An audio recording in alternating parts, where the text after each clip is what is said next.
کافر ہونا الگ بات ہے، گستاخ ہونا الگ بات ہے۔ گستاخ کے اندر ایک بدبو اللہ پیدا کر دیتے ہیں،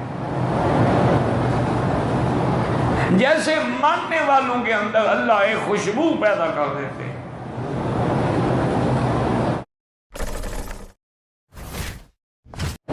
حضور کی صداقت، دیانت، امانت سب کے سامنے، لیکن جب اللہ کے نبی نے توحید کی دعوت دی سارے بگڑ گئے۔ جب آپ نے کہا کہ یا ایھا الناس قولوا لا الہ الا اللہ، لوگوں میں نے اس لیے بلایا ہے کہ اقرار کرو کہ اللہ کے سوا کوئی معبود برحق نہیں، کوئی مشکل کشا نہیں، کوئی حاجت روا نہیں، کوئی نفع نقصان کا مالک نہیں۔ تو اتنے بگڑے کہ آپ کا چاچا ہے بدبخت ابی لہب جو ہے، کہنے لگا لہذا جماعتنا تبا لک سائر اليوم، تمہارے لیے ہلاکت اسی لیے بلایا تھا ہمیں۔ اللہ نے قرآن نازل کیا کہ تم نے تو ایک دفعہ کہا ہے نا قیامت تک قرآن پڑھا جائے گا کہ تبت یدا ابی لہب وتب، لیکن پھر بھی نہیں مانے، پھر بھی سمجھ نہیں آئی۔ ابی لہب نے غصے میں آ کے، ابی لہب کے دونوں بیٹے جو تھے نا، ان دونوں کے گھر میں حضور کی بیٹیاں تھیں، رخصتی نہیں ہوئی تھی، نکاح ہو گئے، اور اس زمانے میں کافروں سے نکاح کرنا جائز تھا۔ یہ بعد میں حکم آیا کہ کوئی مسلمان عورت کسی کافر سے نکاح نہیں کر سکتی، اور کوئی کافر کسی مسلمان عورت سے نکاح نہیں کر سکتا۔ یعنی قوم نے اتنی گستاخی کی، اتنی گستاخی کی کہ ابی لہب نے اپنے بیٹے سے کہا کہ جاؤ اور حضور کے منہ پہ کھڑے ہو کے طلاق بھی دو اور تھوک کے آؤ، نعوذ باللہ۔ اس بدبخت نے ایسا کیا، حضور صلی اللہ علیہ وسلم پہ غم کے پہاڑ ٹوٹ پڑے، جن کی بیٹیوں کو طلاق ہو جائے، اور بیٹیاں بھی طاہرات، مطہرات، مومنات، مسلمات، قانتات، صائمات، کیونکہ آج کل کی فیشنیبل لڑکی کا تو کوئی مسئلہ نہیں ہے، طلاق ہو گئی چلو جی ذائقہ اور بدل لیں گے، وہ تو نبی کی بیٹیاں ہیں۔ حضور پاک نے غصے میں آ کے دعا کی کہ اللہم سلط علیہ قلبا من کلابک، یا اللہ اس بدبخت نے میری طرف تھوکا ہے، اس پر جنگل کے کتے کو مسلط کر۔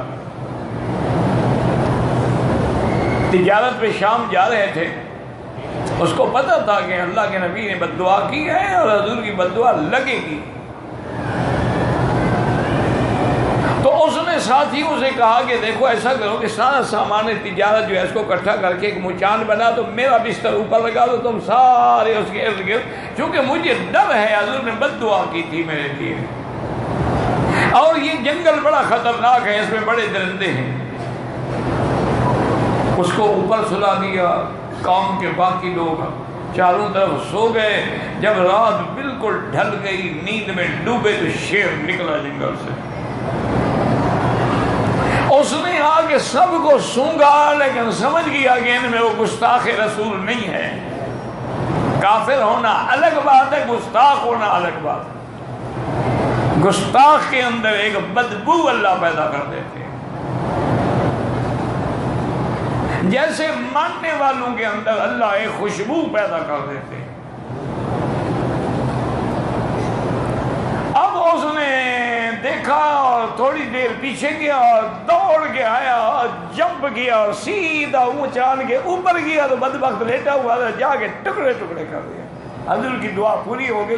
یہ بھی مکے والوں نے دیکھ لیا، لیکن پھر بھی نہیں مانے۔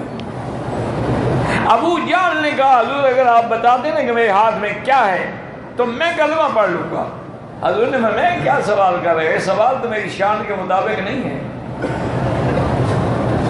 یہ تو بچے بھی کھیلتے ہیں کہ کتنا ہے، کیا ہے، شفا ہے، وتر ہے۔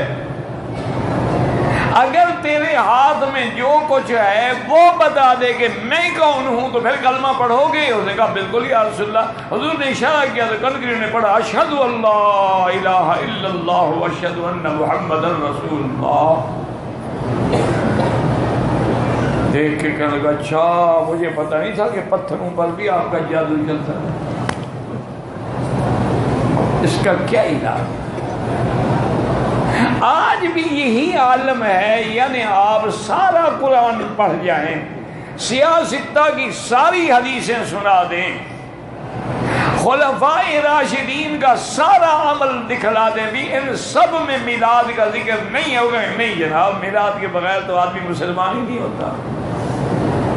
مانتے؟ پڑے اسی طرح اکڑے ہوئے۔ انا للہ و انا الیہ راجعون۔ ان کو کہیں کہ بھائی ساری ہمارا ایمان ہے کہ جیسے حضور سے افضل کوئی نہیں، حضور کی قبر سے کائنات میں کوئی قبر شان والی نہیں، حضور کا مدینہ بھی شان والا، روضہ بھی شان والا، قبر بھی شان والی۔ کیا کوئی جرت کر کے دکھا سکتا ہے کہ حضور کی وفات کے بعد کسی صحابی نے، آپ کے اہل بیت نے، کسی نے آ کے حضور کی قبر پہ سجدہ کیا ہو؟ نہیں دکھا سکتے۔ لیکن او جی ہم تو جو سجدہ کرتے ہیں نا پیروں کی قبر پہ، یہ تو تعظیم کے لیے کرتے ہیں جی،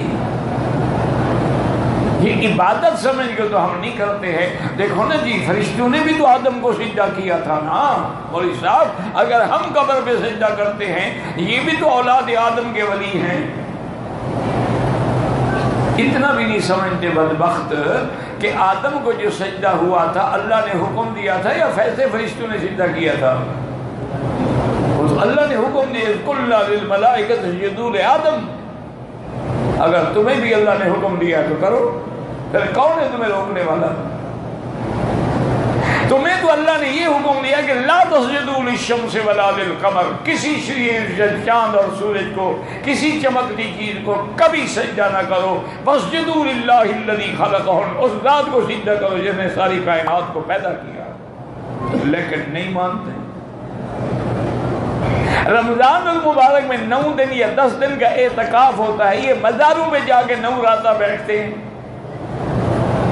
اللہ کے حج میں قران ہو یا تمتع ہو، قربانی بکری دینی پڑتی ہے مینا میں، یہ بھی قبر پہ جا کے ماشاءاللہ اٹا گٹا ذبح کرتے ہیں۔